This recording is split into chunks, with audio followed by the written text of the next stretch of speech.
miq, përshëndetje, mirë se ritakojmë sërish në emisionin e përjavshëm në shtëpinë e të dërguarve. Do të flasim në këtë takim të radhës me një ngjarje e cila përsëritet në Kur'an, marrëdhënien etër dhe bi. E kemi parë këtë marrëdhënie të përsëritur në Kur'an mes shumë profetësh, në familjen e Jakubit alayhis salam, në historinë e Lukmanit gjithashtu. Kemi parë gjithashtu edhe në histori ku kjo marrëdhënie nuk është thjesht një marrëdhënie etër bish ku babai këshillon djalin e vet, por se është një, po themi, një panoramë e një marrëdhënie e cila hyn përtej, po themi, marrëdhënies familjare. Një marrëdhënie ku Zoti është prezent, ku porositë e tij, ku këshillat e tij janë prezent jo vetëm mes atyre të dyve, por se një marrëdhënie e cila vlen për çdo shoqëri dhe për çdo kohë. Sot do të ndalemi në një marrëdhënie tjetër, një histori tjetër mes një babai dhe një djali, ku të dy janë profetë. Është historia e Daudit alayhis salam dhe Sulejmanit alayhis salam, ku përmendet pak në Kur'an, po përmendet esencialisht për të veçuar disa cilësi ku çdo marrëdhënie midis etërve dhe bijve duhet të ketë. Nëse nuk e ka, është e mangët, nëse nuk e ka, duhet të plotësohet me ta. Do të lexojmë disa ajete dhe do të kuptojmë këtë histori nga shpjegimet e hoxhës nderuar Feretiku. Profesor, mirë se vini. Faleminderit. Profesor, historia e Daudit alayhis salam dhe Sulejmanit është një histori profetësh. Thuhet që këta të dy kanë qenë mbretër, kanë qenë dhe profet. A mund të kemi një shpjegim, po themi, çfarë ka qenë e veçantë këtyre dy profetëve? Bismillahirrahmanirrahim, me emrin e Zotit, mëshirues, mëshirbërës, mëshirplot. Në temat e këtij seriali jemi munduar të përqendrohemi tek familjet e profetëve në përgjithësi, familjet të cilat i ka përmendur Kur'ani famulart. Do të gjejmë në këto familje vlerat shumë të mëdha që duhet të trashëgohen tek familjet e besimtarëve. Do të gjejmë dhe problematika dhe sfida, të lashe dhe siklete që ata kanë kaluar. Nëse Zoti do të ruante disa familje nga që të mos kenë probleme, mos kenë të lashe, me siguri që familjet që meritonin të ruheshin do ishin familjet e profetëve. Por nga urtësia e Zotit është edhe brenda familjeve të profetëve do gjejmë shqetësime të lashe, për të treguar që kjo është natyra e jetës dhe me besim mund të tejkalohen të gjitha sikletet dhe të gjitha të lashet. Prandaj seriali i temave familjet e profetëve në Kur'anin famulart është i rëndësishëm, nuk është një serial që lidhet thjesht me njohuritë që duhet shtojë njeriu në lidhje me historinë, me profetët. Unë them që e kemi të nevojshme të zbresim këto histori e këto familje profetësh, të zbresim në aktualitetin tonë. Dhe një nga familje që e ka përmendur Kur'ani famulart, me siguri që përderisa Zoti e ka përmendur, aty ka vlera, aty ka mësime që mund të merren, është familja e Daudit dhe Sulejmanit, baba dhe bir, të dy profet. Dallojnë nga profetët tjerë të Beni Israilve se që të dy kanë qenë pushtetar. Pra është hera e parë që kemi një profet nga mesi i Beni Israilve, kanë patur shumë profet Beni Israilet, por që ka pushtet. Ka pushtetin qiellor, nëse mund ta shpreh, pushtetin e profetësisë, që ato ja ka dhënë Allahu xhaleshanuhu, por ka dhe pushtetin material, është mbret. Prandaj tha profeti Muhammed alayhis salam, Daudi alayhis salam ishte edhe profet, po ishte edhe mbret, por ama prapse ai pëlqente të hante me ato që fitonte dora e tij. Ndryshe nga mbretërët të tjerë të cilët marrin të drejtën që u takon nga, po themi, arka shtetërore, arka mbretërore. Do të gjejmë në familjen pra që është një familje shumë e veçantë, që po të përqendrohesh në marrëdhëniet mes Daudit alayhis salam dhe Sulejmanit, në ngjarjet që u kanë ndodhur atyre, do të gjejmë disa vlera që janë shumë të rëndësishme. Pra kemi të bëjmë me dy profet, bab dhe bir. Veçantë atyre kanë qenë dy profet dhe të dy mbretër. Të dy mbretër, djalin në këtë rast Sulejmani alayhis salam me një pushtet shumë më të madh se sa pushteti i tjatit, madje me pushtetin më të madh në tokë. Njeriu që ka patur pushtetin më të madh në tokë, që ka tejkaluar dhe pushtetin e njerëzve, po ka hyrë tek ajo që të ketë në sundim gjindët, kafshët, errat, shirat, ka qenë Sulejmani alayhis salam. Prandaj edhe duaja që ai ka bërë që m'jep një pushtet që s'ia ka dhënë askujt për njerëzve, një dua që është respektuar dhe është lënë ekskluzive Sulejmanit alayhis salam. Pikërisht pse kanë qenë njerëz të tillë, ne duhet të përqendrohemi të shikojmë disa vlera. Kto janë veçoritë me të cilat i dalloi Allahu xhaleshanu edhe Daudin edhe Sulejmani, por ato që janë vlerat që ndoshta duken mes rreshtave, ato janë dhe më të rëndësishme. Pra ju thatë që ti je mbret është veçori, po jo detyrimisht është vlerë, sepse ndoshta je veçuar me një pushtet dhe së paku pushteti i Sulejmanit alayhis salam është një pushtet që nuk përsëritet, pasi Zoti ka thyer dhe ligjet, po themi kozmologjike që ka vendosur në tokë, duke i nënshtruar atij erat, duke mësuar gjuhën e kafshëve, duke i nënshtruar edhe xhindët. Ndërkohë edhe vetë Zoti kur e veçon nuk e veçon me këtë. Tek vlerat, tek surja Neml, ajeti 15, Zoti thot në Kur'an, ne u dham Daudit dhe Sulejmanit dituri, dhe ata të dy thanë, të gjitha lavdrimet qofshin vetëm për Allahun, që na dalloi mbi shumë robë të tij besimtar. Pra e veçon duke thënë ne u dham Daudit dhe Sulejmanit dituri. Pra dituria duke se të bën të madh dhe jo ofiqi apo pushteti apo kolltuku. Po. Edhe sipas këtij ajeti kuranor, ajo që është e veçantë dhe që peshon shumë në peshorën e Zotit është dituria, është informacioni. Por dituria që ka përmendur Kurani famlart nuk është dituri e thatë, nuk është dituri shifrash dhe thjesht informacione, dhe pse këto janë shumë të rëndësishme për të ngritur, po themi, piramidën e diturisë, është dituria e cila e afron njeriu me Zotin. E bën njeriu që të kuptojë realitetin e botës ku jeton, realitetin e asaj që e pret. Është dituria që për të cilës dalin vlera. Dituria që prodhon vlera. Prandaj dituria e profetëve është dituria më e lartë. Dituria e cila e çon njeriu në besim, në atë që themi frikën e Zotit. Pse Zoti i ka dalluar dietarët, thotë inna ma yakhshallaha min ibadihi ulama. Ata që kanë frikën dhe respektin, ndrohen më të madh ndaj Zotit janë dietarët, të diturit. Nuk janë thjesht ata që kanë informacion, që dinë ajete, hadithe apo histori, po janë ata që këto informacione kanë prodhuar të këta vlera. Dhe vlera kryesore është vlera e besimit, është vlera e të kuptorit çfarë është njeriu, çfarë është kjo botë, kush është madhështia e Allahu xhaleshanuhu. Prandaj kjo vlerë është ajo që ne duhet ta shtojmë në shoqërinë tonë dhe në familjet tona. Fëmijët tanë të jenë të ditur, patjetër që të kenë informacion, të jenë të specializuar në fushat e tyre, por që përtej kësaj ata të kenë ato që quhet dituria, që prodhon devotshmëri, që prodhon vlera, që prodhon ndjeshmërinë e krijesave të tjera, madhështi, madhërimin e krijuesit. Kjo është dituria që e lavdron më së shumti Kurani famlar. Pra ata nuk kanë qenë njerëz me informacion, thjesht me informacion, por kanë qenë njerëz që dinin rëndësinë e të vërtetës, rëndësinë e krijimit, rëndësinë e adhurimit, rëndësinë dhe po themi madhështinë e Zotit, rëndësinë dhe madhështinë e shpalljes së Zotit, dhe kjo është ajo që ndoshta dhe në hadithet profetike konsiderohet se dija që më bën dobi, sepse dhe profeti alayhis salam është lutur për dije. Në mes asaj që a dituria e dynjas apo ahiretit apo dituria e shkencës apo dhe fesë, Kurani nuk ka një qasje të tillë. Ajo që përmendet në Kur'an dituri është dituria për këtë botë dhe për botën tjetër. Dituria rreth njeriu dhe çdo gjë që lidhet me njeriu, po dituria edhe rreth Zotit, rreth të ardhmes së njeriu.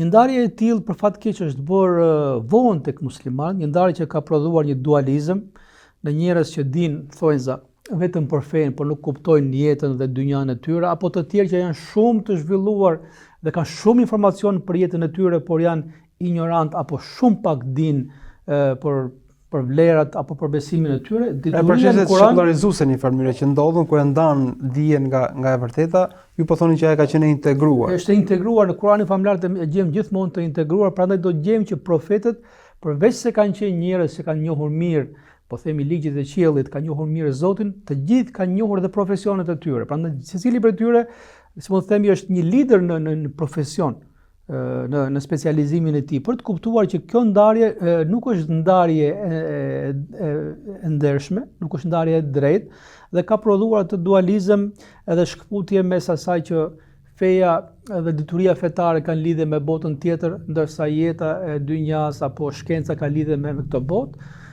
Dietarët musliman kanë qenë dietar, siç kanë qenë dietar për ajetet kuranore, për thënjet profetike, kanë qenë dietar edhe për në fushën e mjekësisë, në fushën e astronomisë.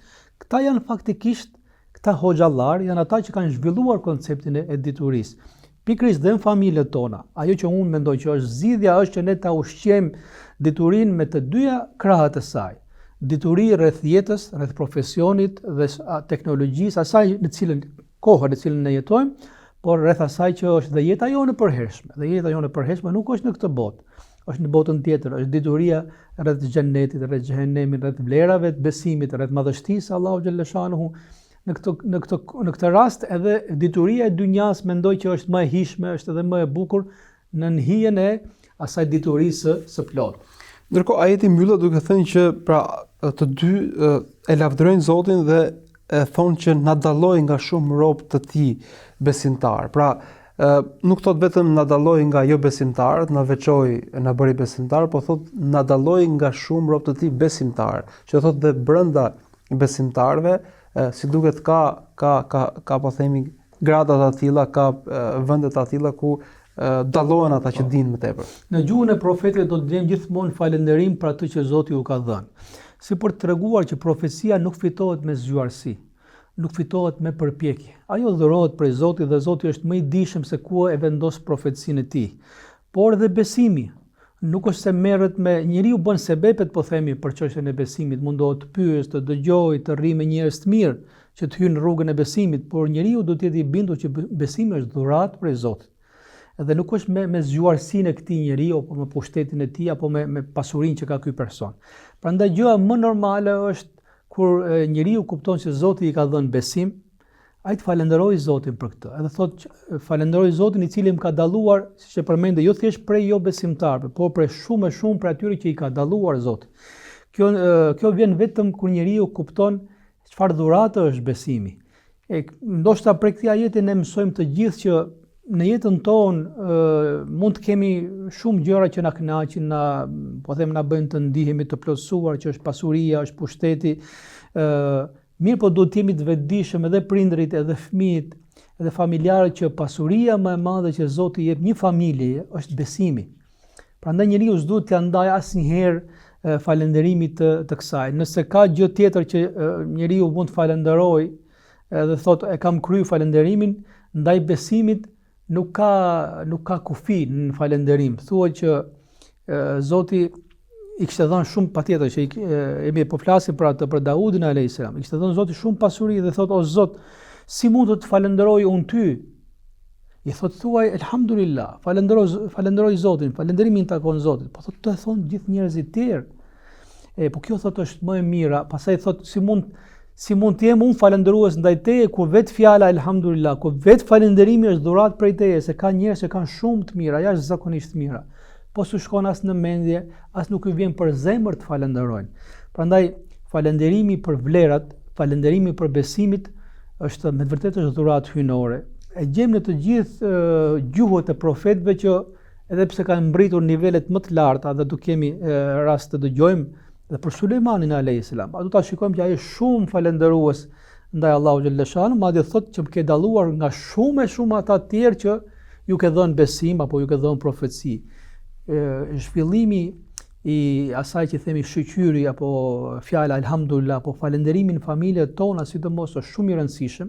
Thash me këtë duhet të edukojmë veten tonë për dhe fëmijët tanë, që ata mund të mbrinë në nivele shumë të larta, por ta dinë që më e larta që kanë mbritur, por që jo ka dhënë Zoti është besimi, janë vlerat, edhe kjo kërkon shumë falënderim, dhe falënderimi për besimin dhe për vlerat nuk ka kohë dhe nuk ka fund. Ajo që duhet veçoj në këtë ajet kuranor është që Zoti përmend të dy në mirësinë e diturisë që ju ka dhënë, por se dhe të dy në falënderim. Pra, falenderon dhe i ati dhe i biri. Nëse e sjellim në realitetin e familjeve tona, a duhet që ta përdorim si praktik që këtë shoqyrin ta bëjmë bashkarisht, pra ta dëgjoj djali shoqyrin e babës edhe anasjelltas, sepse këtu përmenden të dy. Koncepti i falënderimit saq është teorik është edhe praktik. Teorik është se njeriu duhet të mësojë të falënderojë. Dhe prandaj parët e shtëpisë pse janë model. Janë model sepse fëmia i vogël kupton falënderimin nga goja e tjatit apo tjamës, kur e shikon që ata e përmendin Zotin, teksa han ushqim, teksa mbaron ushqimi, teksa pin ujë, teksa u vjen një e mirë, gjithmonë janë falënderues. Fëmia e merr këtë lloj mesazhi dhe mundohet ndoshta edhe pa vetdije e përcjell gjatë jetës së tij. Kur prindi e falenderon pak apo se falenderon fare Zotin e gjithësisë, si do ta kuptoj fëmia që falënderimi është i rëndësishëm? Ose ndoshta falenderon vetëm në vetmi. Ose në veten e tij. Po themi familje, pa bërë pjesë të atmosferës familjare. Prandaj thash që shumë e rëndësishme, siç është tradita profetike, faktikisht na mëson që të jemi falënderues në detajet më të vogla të jetës tonë. E përmendet ti që sidomos për arsye mësimi që të mësojë dhe fëmia i vogël, është mirë që të bëhet falënderimi me zë. Edhe në momentet caktuar në jetë, prindi të jetë shumë falënderues për t'i treguar fëmisë që për mua në këtë jetë kjo është gjëja më e madhe, është dhurata e Zotit. Tjerat gjitha janë kalimtare dhe gjitha janë dytësore. Prandaj Zoti i përmend shembujt e profetëve se si ata janë falënderues dhe falënderues janë në prezencën e fëmijëve të tyre. Daudi alayhis salam ka qenë një prej falënderuesve më të mëdhenj të Allahu xhaleshanu dhe si shenjë këtij falënderimi ai agjeronte një ditë po dhe një ditë jo. Dhe kjo është kulmi i agjerimit që mund të bëjë dikush. Yusufi alayhis salam, siç është transmetuar, ka qenë shumë falënderues. Një ditë agjeronte, thoshte agjeroj që të ndjej se çfarë vuajnë ata që nuk kanë.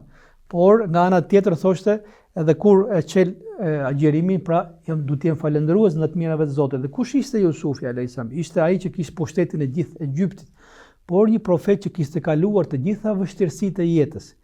Një profet që se harronte kur falënderimin. Ai kishte falëndëruar Zotin dhe në pus, e kishte falëndëruar dhe në shtëpi, në sarajin, po themi mbretëror, e kishte falëndëruar dhe në burg, edhe falënderoi sot teksa ishte i pari i Egjiptit.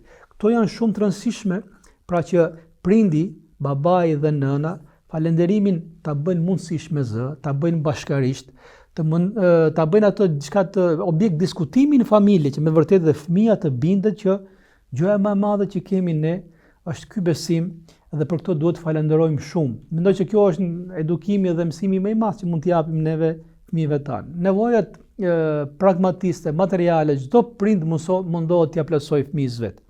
Paska apo nuk paska. Mirë, po këto nevoje tjera që nuk duken, faktikisht janë më primare. Edhe këto mund të fitohen dhe më lehtë. Edhe nga mënyra që si mund të fitohet, siç e përmendë, është që mundësisht familjet bashkarisht të jenë falënderues ndaj Zotit. Ta bëjnë falënderimin si tip rituali në të gjitha detajet e jetës, sepse njeriu mëson duke parë dhe duke dëgjuar. Gjithashtu, në një ajet tjetër, në surën Enbiya, ajeti 79, Zoti përmend po themi këtë marrëdhënie mes të dyve, ku sërish thot ne bëm Sulejmanin ta kuptonte drejt çështjen dhe që të dyve u dha mençuri dhe dituri. Pra sërish veçohen me mençuri dhe me dituri, por se Sulejmani veçohet me një aspekt tjetër, me drejtësinë. Ne nënshtruam malet dhe shpendët që bashkë me Daudin të thurnin lavde për Allahun, ishim ne që i bëm këto. E përmenda pak që familja e Daudit dhe Sulejmanit alayhis salam është familje e dalluar, dhe thash në mes rreshtave do të gjejmë që janë vlerat që e bëjnë këtë familje të veçantë në spektrin e familjeve profetike. Tek çdo familje profeti do të gjejmë patjetër vlera, dhe prej vlerave që do të gjejmë në këtë familje është ajo që sapo përmende, është çështja e drejtësisë, e dëshirës për të kontribuar në drejtësi, sepse kush më shumë se sa besimtarët duhet kontribuojnë në aspektin e drejtësisë. Drejtësinë e kishte, më thënë, mision të jetës së tij dhe Daudi alayhis salam, i cili ulej, ishte edhe pushtetar, përmendëm që ishte profet, dhe profetët e kanë drejtësinë pjesë të pandashme të misionit të tyre, por ishte edhe mbret, dhe një mbret. Kjo është qëllimi i ekzistencës së mbretërive, të pushteteve. Pikërisht për vendosur drejtësinë, ai ule dhe gjykonte mes njerëzve. Si të thuash, këtë gjë ai ja trashëgonte edhe familjes së tij, në rastin tonë Sulejmani ja kishte trashëguar këtë që një besimtar, një profet, një pushtetar, objektivin kryesor duhet të ketë drejtësinë. Ta vendos drejtësinë nëse ka absolute deri në kufirin absolut. Pra ishte një familje që kishte ushqyer konceptin e drejtësisë. Mirë, po Zoti në këtë rast kishte dalluar fëmin më shumë se sa vetë tjatin. Edhe pse Zoti të dyve u kishte dhënë dituri, të dyve kishte dhënë urtësi, sepse urtësia është elementi i pandashëm në çështjen e drejtësisë. Të kesh informacion dhe dituri është diçka, po të kesh urtësi është diçka më e madhe se sa thjesht dituria. Dhe përmendet mençuri dhe dituri. Kto në arabisht me siguri kanë shumë diferencë, tek ne ndoshta janë ekuivalencë e njëra tjetrës. Mençuria është përtej diturisë. Ka shumë njerëz që kanë dituri, por ndoshta nga mungesa e mençurisë mund ta prishin gjën edhe pse në jetë qëllimet i kanë të mira. Sepse urtësia është personit të caktuar, në kohën e caktuar, në vendin e caktuar, ti thuash fjalën e caktuar apo të marrësh me të pozicionin e caktuar. Nuk mund ta urtësia është ajo si puna e atij që jep ilaçin me dozën e caktuar. Ilaçi mund të jetë i rëndësishëm, njeriu mund të jetë i smur, por nuk jepet i gjithë menjëherë. Pra është urtësia ajo që edhe në thash në aspektin e zbatimit të drejtësisë është e rëndësishme.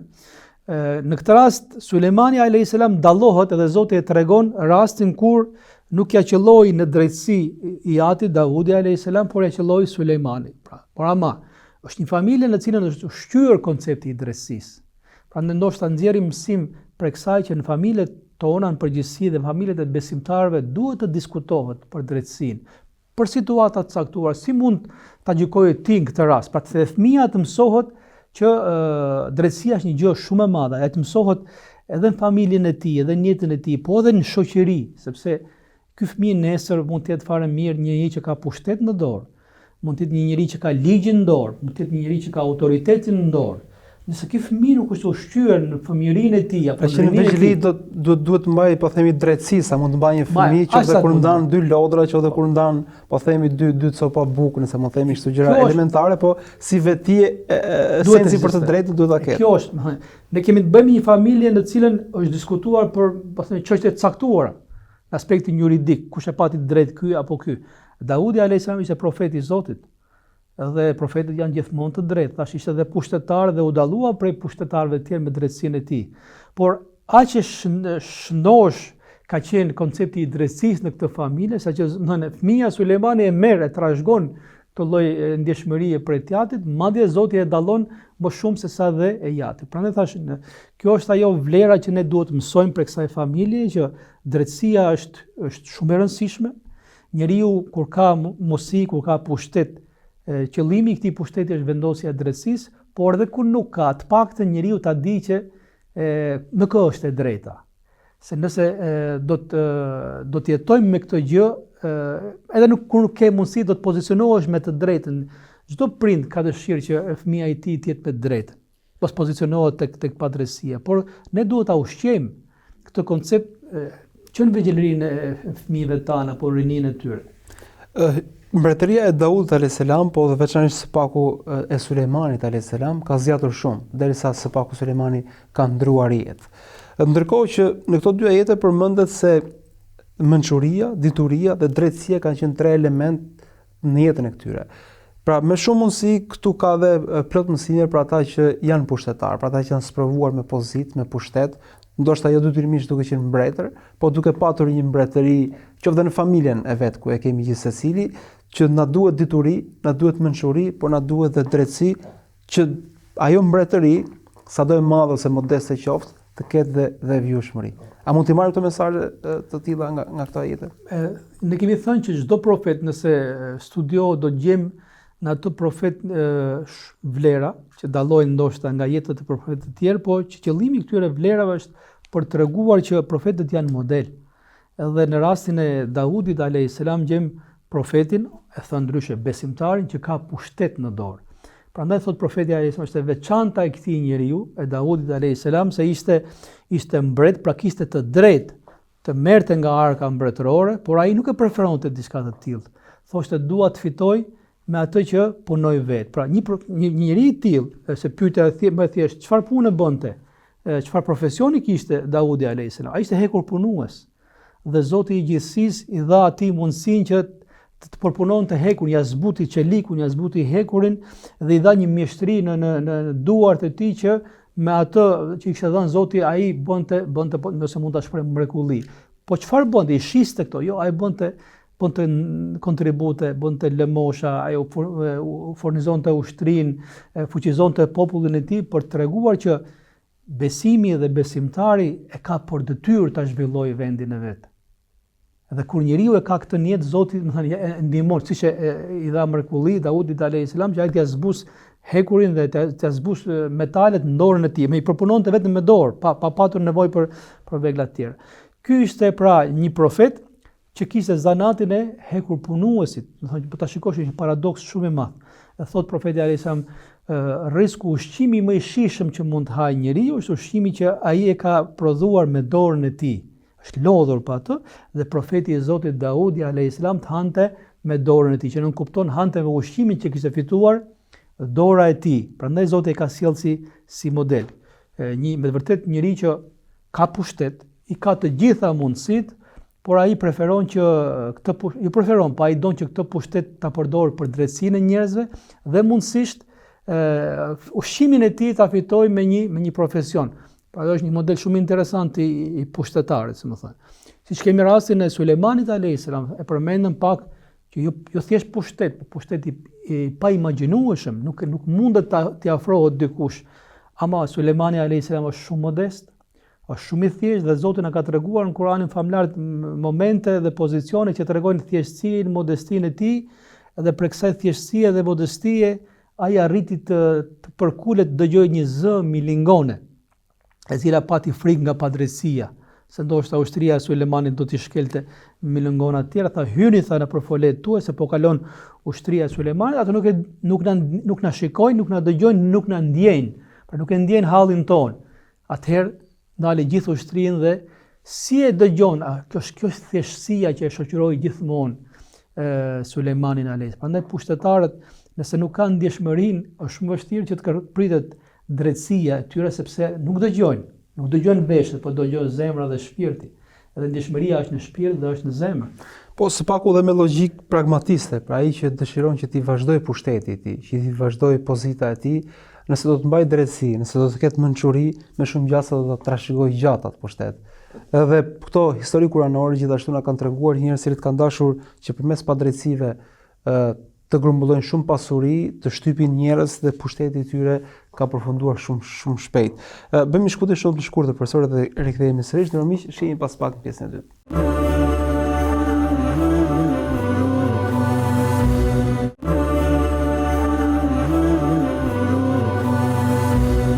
Rikthehemi miq në studio ku në këtë pjesë të dytë të këtij emisioni të fundit për këtë cikël ne do të bëjmë një përmbledhje të gjithë këtyre mesazheve që në 25 javë jemi munduar që të lexojmë prej ajeteve kuranore dhe të komentojmë disa prej mesazheve tyre.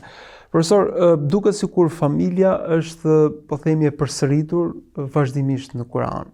Dhe duket sikur shoqëria pashmangshmërisht nëse kërkon që të ngrihet dhe të rregullohet, duhet që të rregullojë marrëdhëniet mes anëtarëve të vet. Shoqëria sot nuk është ajo e dikurshme, nuk është një shoqëri tradicionale ku janë, po themi, disa breza, janë disa kurora për shkak të lëvizjeve të ndryshimeve të fundit, po ndërkohë Kurani mbetet libër orientim për çdo situatë, për çdo shoqëri. Si duhet të lexojmë këto histori në një situatë ku familja tashmë është bërtham, e vogël, shpesh e larguar nga origjina e saj?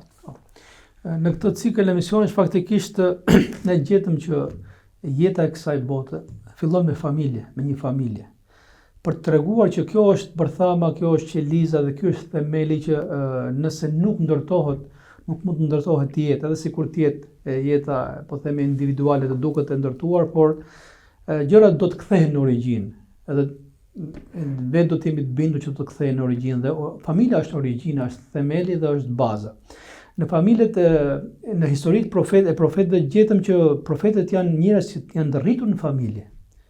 Njerëz që kanë përjetuar dashurinë prindërore ose janë sprovuar me prindër që ndoshta nuk kanë qenë besimtarë. Profetë që kanë patur jetë familjare, që kanë patur fëmijët e tyre, që kanë patur marrëdhënie familjare.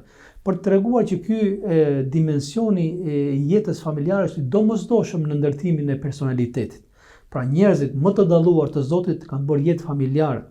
Dhe nëse kemi përmendur edhe Isain alayhis salam, i cili mund të duket se është më i larguar nga jeta familjare, ai ka patur një lidhje të fortë të tillë me nënën e tij, saqë asnjëherë Zoti nuk e shkput atij emrin prej nënës së tij, se prej asaj nëne ai mori besimin, mori dashurinë, mori ndjeshmërinë. Prandaj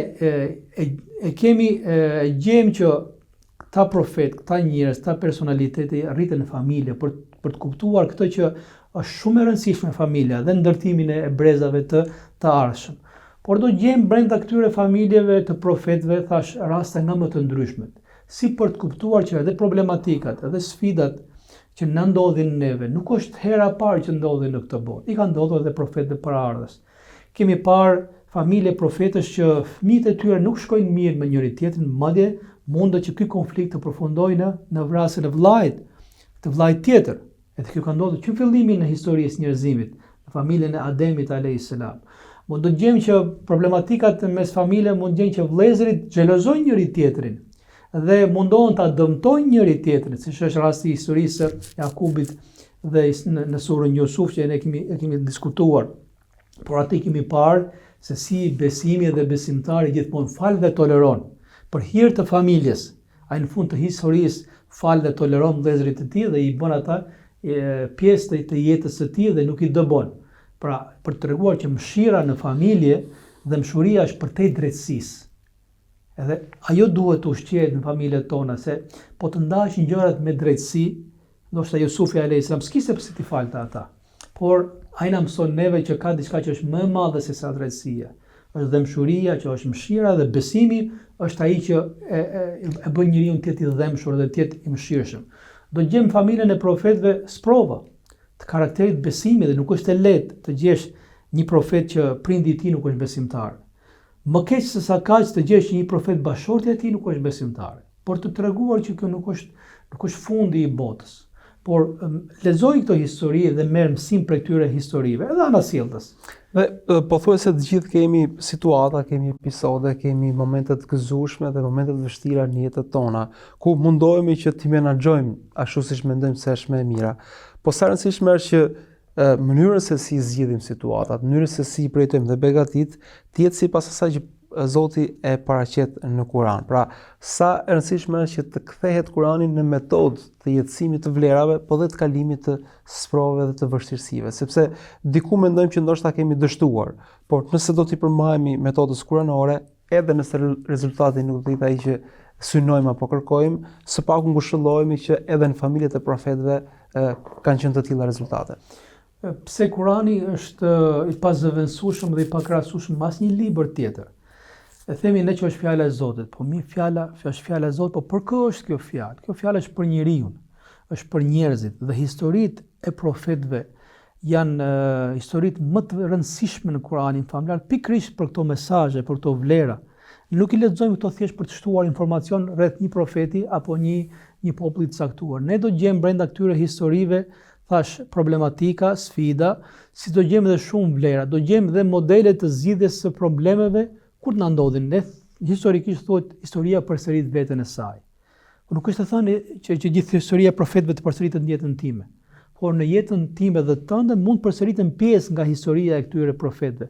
Prandaj kthimi dhe leximi i Kuranit familjar, përqendrimi tek historitë e këtyre profetëve dhe marrja mësim për këtyre është gjithmonë e rëndësishme. Një dimension që është shumë i rëndësishëm që të bie shumë në sy tek profetët është porosia dhe edukimi që ata i bën familjeve të tyre, fëmijëve të tyre. Amanetet, porositë që u lën gjithmonë, ai edukimi që ti e përmendë që është edukim praktik, duke ecur hap pas hapi, do thënë vështirësi pas vështirësie. Prandaj do gjejmë që në shumë familje, sidomos ku edhe babai dhe fëmia është profet, do ta gjejmë të një marrëdhënie të tillë, një edukim që është praktik i përditshëm dhe fëmia merr më të mirën e babait të tij, profecinë Zoti ja jep pastaj dhe në përgjithësi profeti që vjen mbrapa është edhe, nëse mund ta shpreh, edhe më i mirë se sa edhe profeti paraardhës. E gjejmë këtë në historitë e shumë profetëve për të na treguar neve që ne besimin, vlerat, edukimin fëmijëve tanë nuk mund të mjaftohemi thjesht nga aspekti teorik, por duhet të dimë si ta zbresim atë në praktikën tonë, në jetën tonë, në familje apo në punën e përditshme. Ajo që ne vuajmë shumë sot është pikërisht se jemi të paaftë ta përcjellim fen, besimin dhe vlerat tek fëmijët tanë. Por do gjejmë që ndoshta pjesa shkaku kryesor është që ne rrim pak me ta, ne komunikojmë pak me ta. Ne i marrim pak ato në angazhimet tona, qofshin to në xhami apo në punë apo në mezhlise të caktuara. Kjo është mësimi më i madh, mendoj që mund të nxjerrim nga historitë e profetëve që vlera dhe besimi trashëgohen me praktik. Trashëgohen që fëmia të shikojë, të dëgjojë, të jetojë në ambientet që janë në ambientet të shëndetshme. Përndryshe ne do të sprovohemi tek familjarët tanë, tek familjet tona, por edhe në situata të tilla, siç e përmende, Ne prapë duhet dim të ta menaxhojmë telashin dhe sikletin ton, siç e kanë menaxhuar dhe profetët paraardhës. Për ta përmbyllur, është një dimension jashtëzakonisht i rëndësishëm, dimensioni i jetës familjare të profetëve. Aty janë historitë. Është e rëndësishme që njeriu të lexojë, edhe njeriu të mundohet të reflektojë në secilën prej këtyre historive, edhe të di që nuk ka gjë më të madhe në këtë botë sesa familja, pasuri më të madhe sesa familja, dhe nuk ka përgjegjësi më të madhe sesa përhapja e besimit dhe vlerave pikërisht në familjen tonë. Para se të shkojmë tek rregullimi i gjithë botës, ne duhet të synojmë të rregullojmë atë që është pasuria jonë më e madhe, por dhe përgjegjësia jonë më e madhe, pikërisht janë familjet tona, dhe shpresoj që Zoti të na ndihmojë të gjithëve në këtë mision, i cili është mision që s'na e bën askush tjetër, por do ta bëjmë ne vetë si prindër, dhe Zoti inshallah na gëzon të gjithëve me fëmijë dhe trashëgimtar të hajrit që janë më të mirë se sa dhe vetë prindrit e tyre. Profesor, unë falenderoj shumë për këto shpjegime, për këtë cikël të zgjatur ku munduam që të njemi me historitë e profetëve vetëm si frymëzim për më të mirën, por se dhe si mësim dhe si metodë për të zgjidhur po themi problemet, sfidat, vështirësitë, po dhe për të përballuar dhe begatit tona. Shumë faleminderit. Miq, këtu mbyllim dhe takimin sotëm. Për 25 javë kemi qenë së bashku me historitë e profetëve, duke kuptuar kështu në përfundim se familja e gjithsecilit prej nesh është familja e së paku një profeti në sfidën, në sprovën ose në begatinë e tij. Ngelet, po themi, detyra jona që këtë sfidë dhe këtë sprovë apo këtë begati ta ngrem në nivelin e mësimeve që na ka lënë këta profet, duke dhënë kështu zgjidhjen më të mirë, duke qenë ashtu siç janë përmendur këta profet, njerëz që kanë qenë mirënjohës ndaj begative të Zotit, njerëz që kanë qenë të durueshëm ndaj sprovave dhe njerëz që kur nuk e kanë humbur shpresën nga ndihma dhe mëshira e Zotit. Unë falenderoj dhe juve për vëmendjen e shtuar e vazhdueshme në këtë cikël. Ne do të kemi nevojë vazhdimisht për të lexuar ajetet kuranore, për të nxjerrë mësime nga Kurani, kështu që unë shpresoj shumë që me profesor Ferit do të jemi sërish në cikle të tjera, në takime të tjera. Ju falenderoj edhe një herë, kalofshi sa mirë.